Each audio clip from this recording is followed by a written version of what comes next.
Hello, everyone. Welcome back to another episode of the Moxxie Coaching Podcast. It's Michelle, and it is Friday afternoon. It is sunny and beautiful, about 80 degrees. And yeah, I'm in a pretty good mood, so I hope you are too. Welcome. Thank you so much for being here as always. Just a quick reminder about the Women's Summit coming up in September. I am still waiting for information on how to pre-register for that, but I will send you the information, or I will pop it into the show notes as soon as I get it. It is going to be a free summit with over 40 women who are in the personal growth and development and spirituality fields, sharing their wisdom and their information with anyone who's interested. So if you are interested, mark your calendar. That is September 12th, I do believe.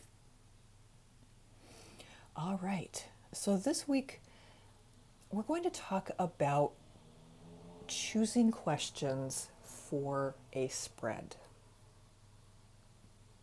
We've talked a lot about card meanings and becoming comfortable with your relationship with the tarot,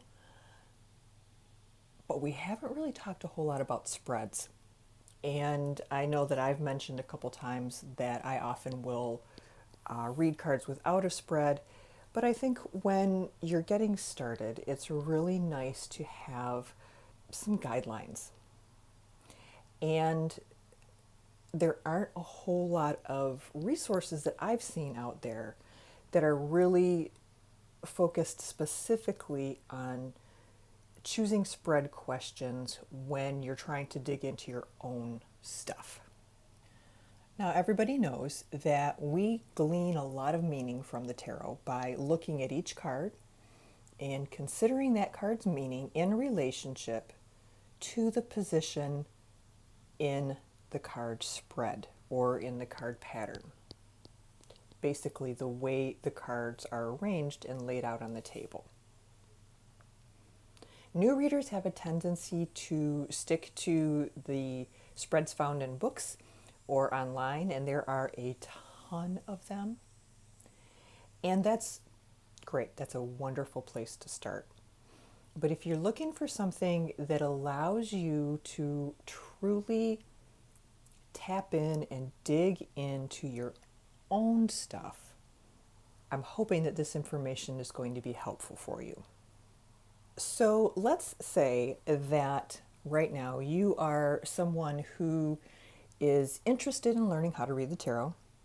You have some basic understanding of how the tarot works.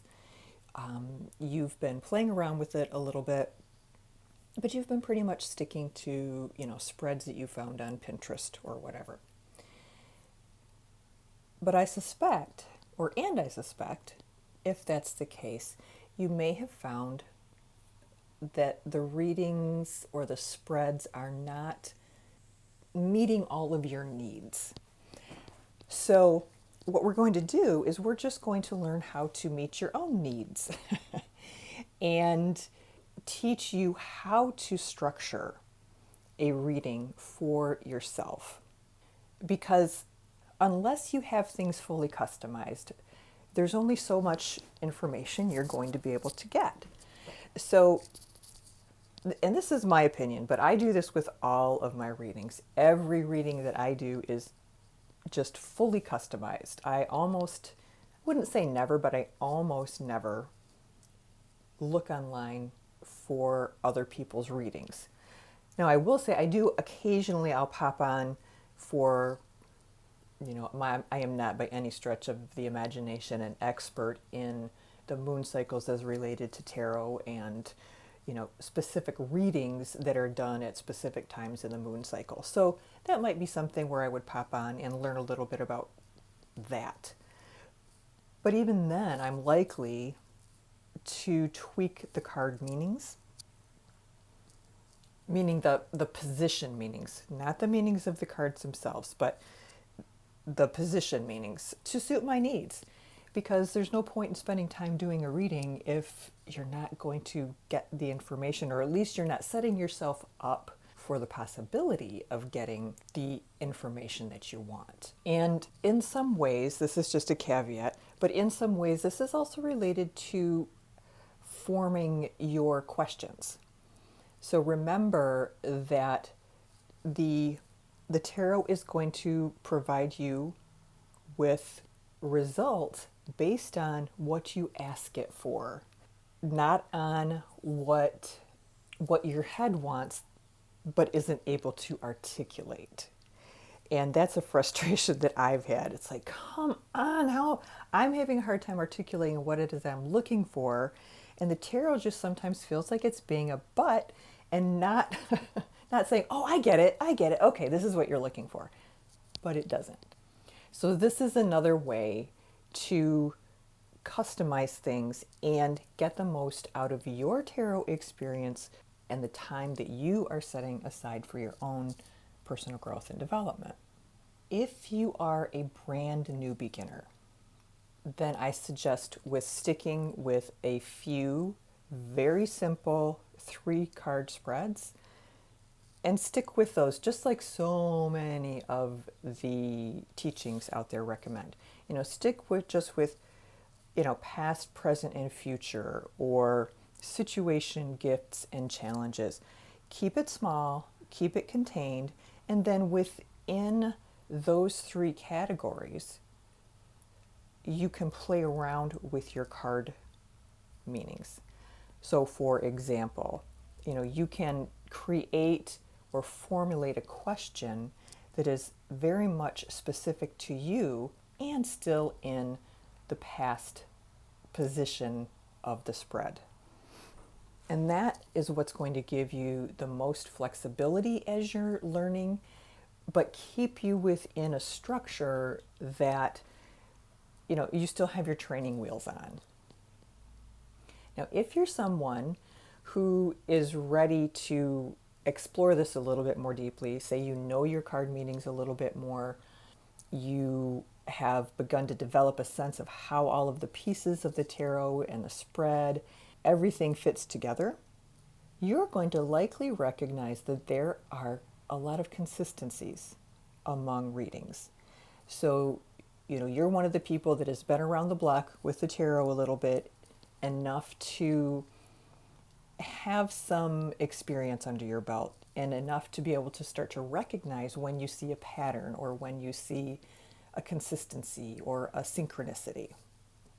If you look at other people's readings, you are likely to recognize or start to see consistencies in how readings are formulated. A lot of readings begin with a significator, which is the card that represents the person for whom the cards are being read. So if I'm doing a reading for myself and I want to use a significator, then I am choosing someone who represents me. I personally don't usually bother with these when I'm reading for myself. And this is why.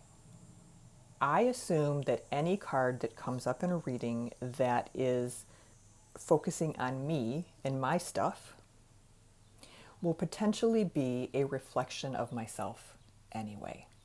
And that has proven true for me.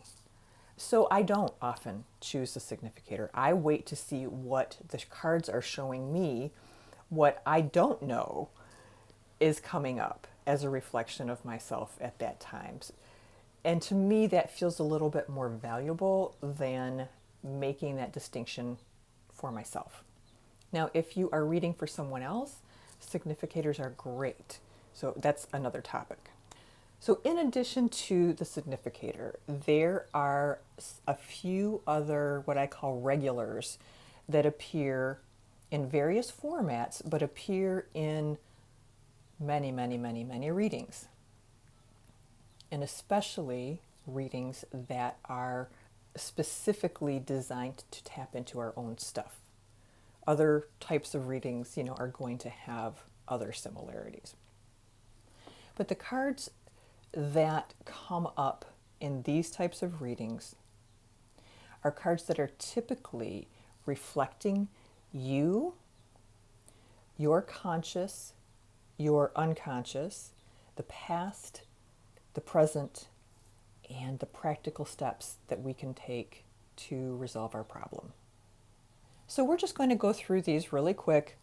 This is not going to be a hugely long episode, but I want you to start to get a feeling for how you can begin to really truly customize and create a spread that works for you.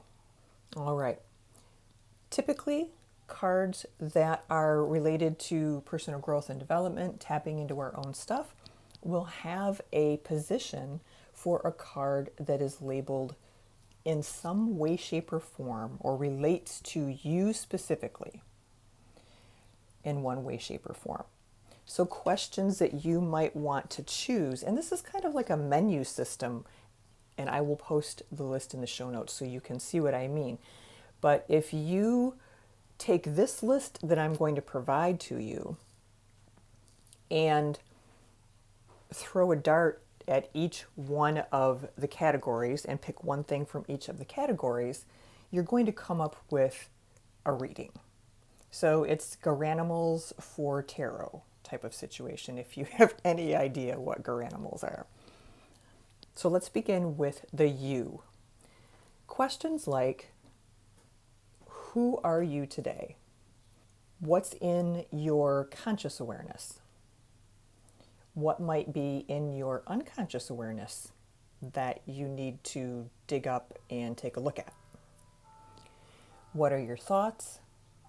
What are your feelings? Are there any verbal messages from yourself to yourself that are coming up in this reading? Your point of view. What is your point of view in this situation? If you are reading about someone else, if this is a situation related to an interaction or a relationship that you have with someone, then, a card representing you, your point of view, a card representing them, their point of view, and then a nice one is a card that represents the basic nature of your relationship at that time. So those are some basics. So think about just the different information that you're going to get from these different prompts or card positions that are all really valuable. They're just extremely different. And you can choose from, like I said, this menu of what works best for you on any given day.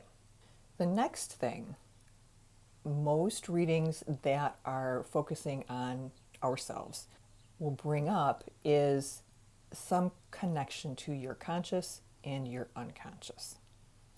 So cards about yourself, cards about what you know about yourself and what you don't know about yourself. Because a lot of times those are the cards that are the most instructive. When we get a card that comes up, the really instructive ones are those that we realize that it's an issue for us and we've been pushing it down or avoiding it or whatever. And the cards are like, nope, you can be, as passive aggressive as you want about this, but you're going to deal with this issue. Let's go through some questions. Things you hope for, consciously or unconsciously. Desired result, what you want this situation to look like at the end, whether you realize it or not. Things that you fear that could be getting in the way. Results that you fear, that whole, this is what I'm asking for, but maybe I don't really want it in my subconscious. What type of things are you expecting consciously or unconsciously? You can also talk about the advantages of maintaining the status quo in your situation. That's a really good one because a lot of times we get in our own way. We don't necessarily even recognize that we're getting in our own way. And we're just in a plateau, we're in a stagnant place. We're not moving forward. So this card position about looking at the advantages and or the disadvantages of maintaining the status quo can shake things up a little bit. It can say, yep, yeah, this is great. You're on the right path. Things might seem a little boring, but stick on this path and things are going to, continue on. Don't make any drastic changes. Alternatively, you could come up with a card in that position that basically says, holy crap, you need to make a change right now. And these are the areas in which you need to make that change. You can also ask your subconscious and your unconscious about what are some of the disadvantages and the advantages of taking a particular course of action or making a particular choice. How often have you been torn? Do I go this direction? Do I go that direction? Do I follow this career path? Do I follow that career path? Is this partner a better option or that partner a better option? The tarot is really nice as a way to help us work through things like that and can show us advantages of this particular action that we are considering taking or disadvantages of a particular action that we're talking about taking. And then another one, and this is the last one in the list, is what led up to this situation? What is it that led up to you getting desperate enough to sit down with your tarot cards and try to figure this out? And again, that's looking at your conscious, looking at your subconscious, and hoping to get some clues for what's been blocking you or why you've been feeling this way or, what it is you need to do to move yourself forward. All right, let's look at the past. These are pretty basic, both the past and the future. Number one, what is this situation based on? Meaning, what is the history, or another way to put it would be, what is the baggage that you have related to this situation? What type of self-image issues are getting in the way? What type of, past family situations are getting in the way? That type of question. What is it from the past that is preventing you from moving forward? Or what is it from the past, depending on how you phrase the cards and the question, that's motivating you, or however you decide to phrase it, but you are going to want to consider in some way, shape, or form looking at the past, because it's where a lot of stuff ends up. And we don't often realize it until we're older that things that we thought maybe we dealt with, we haven't dealt with. Things that we didn't think we needed to deal with, we needed to deal with. And anyone who has taken Psychology 101 understands that our past impacts our future hugely. So, what is this situation based on? What situations, and this is a little bit of a woo one, but if you're open to it, if not, just move on. What situations from your other lives, from your past lives, are showing up in relationship to this one? Because having some understanding of those past lives and those ancestral wounds is another way to help us move into the future powerfully. What is the basic nature of this situation from the past perspective? What has occurred in relationship to this situation in the past? What are the steps? How did you get here? And then where is this likely to lead in the long term and the short term? And those are starting to look at toward the future, right? All right, the future. Here we go. Again, your primary concern for the future. What are you doing to create this situation? Any reading I do for anyone, and I found that some people don't particularly like it, but it's the way I read. I want to come up with at least an idea, a solution, a direction that I can point people that gives them some practical tools, tips, tasks to help themselves move forward, right? I do not want to just have people sit here and say, oh, woe is me. This is my situation. This is what the tarot says. I'm like, no, yeah, okay. That kind of sucks for you right now, but let's look again and let's look and see what we can do to fix this, change this, modify this, make it work. So these are some of the future questions. What is your primary concern? What are you doing to create this situation? What are you doing to create what you desire? What are you actually getting out of this? That's a good one, depending on your situation, right? If you're in a situation that's just negative and you're frustrated, and you're trying to make some decisions about, should I stay or should I go? That's a great question to ask. If you find that you realize you're not getting anything out of the situation, that's good information. All right. Additionally, what you're actually getting out of this. What are some things you could do to change it? What are the next steps? What are the obstacles or the blocks to that next step? So, all right, next step is to, I don't know, this popped in my head, come out to my parents. Well, what's the obstacle? Being afraid my mom's going to freak out, right? That type of thing. And again, that's kind of an unconscious thing. Sometimes something can come out, it's like, oh my gosh, I didn't even really realize that. But yeah, that is what's been bothering me. That is why I haven't, taken the leap off the cliff and come out to my mom. Also, in this section, you might want to think about what you think you should want, or ask the cards what you think you should want. Because I don't know about you, but there have been times when I have thought I wanted something, and then when I actually got it, I realized it wasn't at all what I wanted. The other thing you might want to look at is what you really want. So what you think you want, ask the cards, hey, what do I think I want? Or what do I think I should want? And then, what do I really want?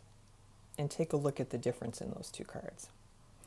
You may also want to consider what other people want, because that gets in the way very often, right?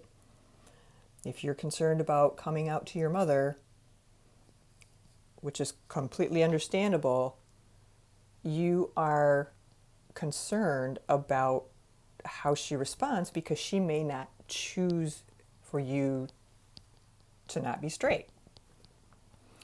So are you considering what she wants? Are you trying to spare her feelings? Is sort of what I'm getting at. So we have questions related to you.